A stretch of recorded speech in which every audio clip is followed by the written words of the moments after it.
इतने बड़े बड़े मकातबे फिक्र के साथ हमारा इख्तिलाफ है, तो मिर्जा तो कल की जनाब वाला वो बिली है, उसकी क्या हैसियत है, उससे हम क्यों नहीं इख्तिलाफ कर सकते? ये दलील कहां से आ गई कि मिर्जा अकबर है? अगर आप गुमराह समझते हैं जी जी और आप कहते हैं कि सारे उलमा समझते हैं, बिल्कुल तो आप लोग एक साथ होके एक आवाज होकर क्यों नहीं बात करते? अक्सर वीडियोस पे ही क्यों कहते हैं, व्यूज के लिए? नहीं, मुझे ये बताएं कि एक साथ का क्या मतलब है? तमाम मसालिक के उलमा जनाब वाला क्या कहते हैं जी के रद्द मिर्जा कॉन्फ्रेंस करके हाथों में हाथ डाल के हम तमाम मकातबे फिक्र के उलमा कहें जी के गो मिर्जा गो, तो तब उम्मत मानेगी। इसमें देखिए मेरी बात सुनिए, मैंने कहा जी मेरे लिए क्या प्रॉब्लम है, मिर्जा साहब को कुछ कोई थ्रेड्स है तो चले कोई बात नहीं, हम उनकी अकेडमी जनाब चले जाते हैं। मिर्जा मोहम्मद अली जेल में कहते हैं जी मुफ्ती तकी उस्मानी मेरे खिलाफ नहीं बोले, मुफ्ती मुनीबर रहमान नहीं बोले, इसका मतलब है कि वो मुझे हक पे समझते हैं। तो वहाँ पुलिस ने हमारे कैमरे शैमरे तोड़े और वो सारी चीजें ऑन द रिकॉर्ड मौजूद है। नहीं, मिर्जा साहब खुद सामने आए। ये बात सच है कि आप लोग जो मुख्तलिफ फिरके हैं हमारे, ये एक दूसरे के पीछे नमाज नहीं पढ़ते? मेरा ये सवाल है कि खुद रसूलुल्लाह सल्लल्लाहु अलैहि वसल्लम की मस्जिद में फर्का क्यों था? जिस तरह वो एक पहचान के लिए मामलात हैं, इसी तरीके से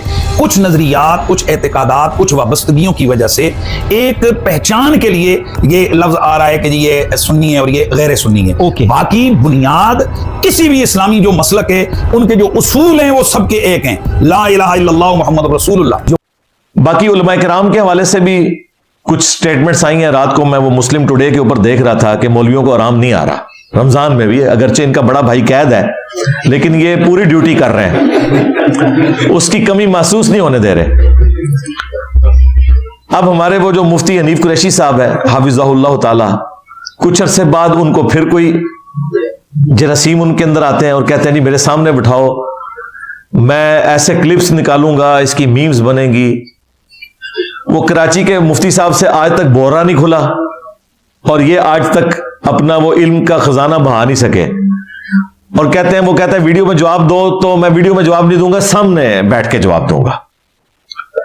अब इससे ही आपको अंदाजा हो जाएगा कि ये सिर्फ शरारत वाली बात है। और अपना हाल इसका ये है कि सवाए पिंडी की चंद मस्जिदों के जो 10 से भी कम है, किसी मस्जिद में ये इज्जत के साथ नमाज भी नहीं पढ़ सकता, क्योंकि दूसरी तरफ दावत इस्लामी ने इसको राफजी डिक्लेयर कर दिया है, जलाली पार्टी ने राफजी डिक्लेयर कर दिया है।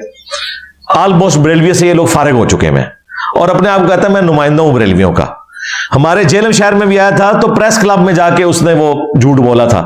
जी हाँ, किसी मस्जिद में उसको इजाजत नहीं मिली, हालांकि जेलम में इस वक्त भी तकरीबन 50 मसाजिद हैं बरेलवियों की, एक मस्जिद में भी इसे जगह नहीं मिली कि वहां जाके वो कोई खिताब करे। अपना हाल इसका है और ये कहता है मैं बरेलवियत का नुमाइंदा बन के हूं, जबकि जेलम की एक मस्जिद भी इसे पनाह देने के लिए तैयार नहीं है। तो मैंने कहा था कि भाई अपने बड़े से वीडियो बनवाओ, और ये भी तुम्हारी ख्वाहिश के ऊपर। आज तक हमारी ये डिमांड जो एक ऑर्गेनाइज तरीका है, पिछले दिनों जो बासित नदीम साहब ने मुझसे ऑनलाइन इंटरव्यू किया है, उन्होंने कहा ये बड़ी साइंटिफिक बात आप करते हैं कि ये तो लाखों में है, आप किस किस के साथ बैठेंगे, एक जलील होगा तो दूसरा कहेगा इन्होंने तो पता ही कुछ नहीं किसी गल दा। तो ये आपकी डिमांड बिल्कुल दुरुस्त है, तो ये डिमांड पूरी क्यों नहीं करते? मैंने कहा ये तो इनसे पूछे, और पूरी इसलिए नहीं करते कि इनके बड़ों को पता है कि ठीक कर रहा है। किसी बड़े ने आज तक मेरे बारे में कोई स्टेटमेंट दी है कि मैं गुमराह हूं, इस्लाम से खारिज हूं? मुफ्ती मुनीफ साहब की कोई स्टेटमेंट? उन्होंने तो उल्टा मुझे एंडोर्स कर दिया। उन्होंने कहा कि हम तो अपने प्लेटफॉर्म से अपनी दावत पेश करते रहते हैं, करते रहे हैं, करते रहेंगे, वो अपना काम करें, को एग्जिस्ट करें। मुफ्ती तकी उस्मानी साहब की कोई स्टेटमेंट नहीं आई, साजिद मीर साहब की। उल्टा साजिद मीर साहब ने वो गले फाड़ने वाले जो 2 भाई हैं उनको अपनी जमात से निकाल दिया कि तुम्हारी वजह से मेरी सफेद दाढ़ी जो है वो खींचता है। वो इल्मी तौर पे ज़ाहिर है मैं तो उनकी बड़ी रिस्पेक्ट करता हूं, बड़े ओपन माइंड बंदे हैं साजिद मीर साहब, लॉन्गेस्ट सर्विंग सेनेटर इन पाकिस्तान, 35 साल हो चुके हैं उनको सेनेटर हैं वो। तो बड़े खुले दिल के वो मालिक हैं।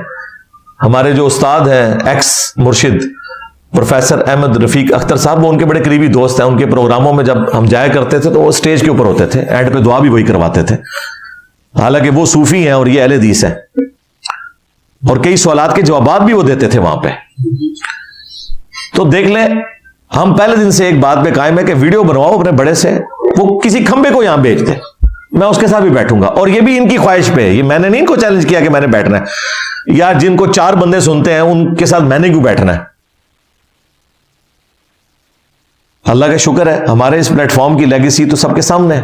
अल्लाह के फजल से। तो अब मुफ्ती साहब फिर कह रहे हैं जी बिठाएं, पता चल जाएगा। तो मुफ्ती साहब अगर आपको शौक है तो अपने बड़े से वीडियो बनवा लें मुफ्ती मुनीब साहब से। वैसे तो मुफ्ती मुनीब साहब का बेचारों का अपना हाल यह है कि उन्होंने सिर्फ एक देवबंदियों की मस्जिद के इफ्तिताम में शिरकत की है तो उनका अपना निकाह टूट चुका है। कीड़ी जितना दिल है। मौला तारिक जमीर साहब ने मुझे एक दफा फोन पे कहा कि बेटा जरा हाथ होला रखा करो। मैंने कहा जी आपने कोई सख्त हाथ रखा था, आपने सिर्फ एक हदीस बयान की थी, मन कुन्तु मौलाहु फहाज़ा अलीयुन मौला, तो आपको इन्होंने राफजी कह दिया। कहते हैं राफजी क्या, मुझे धमकियां दी सिपाही साहबा वालों ने हदीस बयान करने के ऊपर, जो अहले सुन्नत की किताब से हदीस बयान हुई भी है।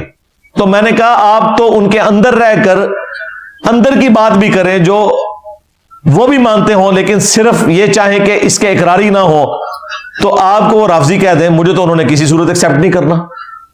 आप खैर तारिक जमीर साहब को समझ आ गई है। पॉडकास्ट जो अभी आने वाली है ना इरशाद भट्टी साहब के साथ, अल्लाह करे कि वो पूरी अपलोड हो, उसमें काफी सारी नई बातें मैं इसलिए भी नहीं कर रहा कि हो सकता है वो कटिंग करनी पड़ जाए। तो अगर वो आ गई तो बड़ी एस्टॉनिशिंग बातें उसमें आने वाली हैं तारिक जमीर साहब की तरफ से इंशाअल्लाह ताला। तो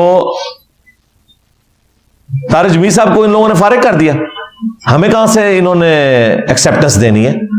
तो मुफ्ती साहब को फिर मैं रिक्वेस्ट करूंगा, आपको कुछ अरसे बाद दोबारा से कोई मसला होता है और आप सीधा कहते हैं जी सामने बिठा दो मुझे, अल्लाह के बंदे अपने बड़े से वीडियो बनवा लो, तो जब तुम्हारा दिल करे आ जाओ।